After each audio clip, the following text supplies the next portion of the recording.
Teda to je ale počasie. Niekto tomu hovorí, že sa ženia čerti, iný zasa, že by ani psa von nevyhnal. Je to teda všetko akési popletené, pobláznené, jednoducho predaprílové. Ale my máme recept, ako sa dá zvíťaziť nad takýmto počasím. Zostať pekne doma, v teplúčku, popíjať si čajík a pozerať prvý program slovenskej televízie. A keď už vás takto lákam, deti, tak vám prezradím, na čo vás lákam. Lákam vás na Kotúče DM, to je taká skladačka kratučkých zahraničných programov.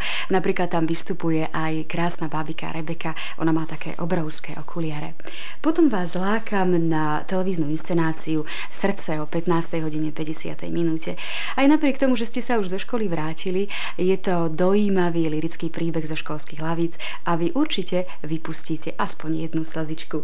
O 17:00 hodine to bude ďalšia relácia z cyklu IQ, v ktorej vám predstavujeme inteligentné, nadané a talentované deti, ktoré by mohli byť vašimi vzormi. Ak sledujete detskú detektívnu agentúru, švédsky televízny seriál, tak vás isto bude zaujímať, ako to všetko skončí, pretože o 17:30 minúte vysielame záverečnú časť. No čo, deti, treba si len vybrať. Môžete napríklad dať čítať knižku alebo pozerať televízor, alebo dá sa aj to, aj to. Záleží len na vás, ako si vyberiete.